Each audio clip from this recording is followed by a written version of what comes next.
This used to be, by the way, this whole area right here was Manasseh. This area right down in here was Gad. This was Israel. These were the original 12 tribes. This was their land. Over here is Israel, the northern kingdom. There's Samaria. That's the place where Ahab is. Down here is Judah, and King Jehoshaphat. Jehoshaphat is the king of Judah. So let me tell you the story right quick of what happens in 1 Kings 22. 3 years passed without war between Aram and Israel. What's the big deal about that?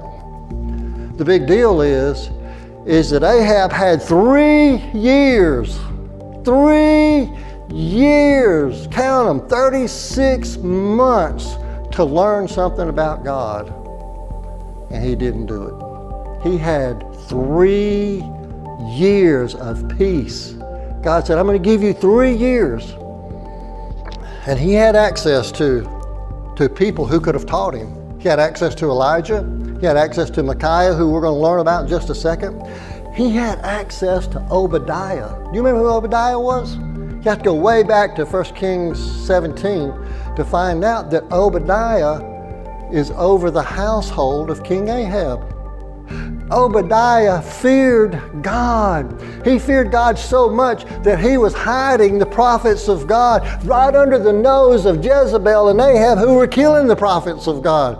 Obadiah was a fierce man of God. He was full of faith. Ahab's rubbing shoulders with him every day. How's it going? Want to learn about God? Nah. I'll just stay where I'm at. Of course, they didn't really have that conversation, I don't think, but they could have.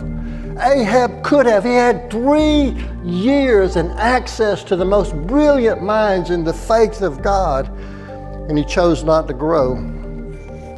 We have a lifetime. We have a lifetime. However long your life is, you have a lifetime to grow in the knowledge of God. Are you growing? Are you growing in the knowledge of God? And we get to choose whether to seek God or not. But sooner or later, that opportunity will be gone. It'll be gone. You won't be able to seek God anymore on this side.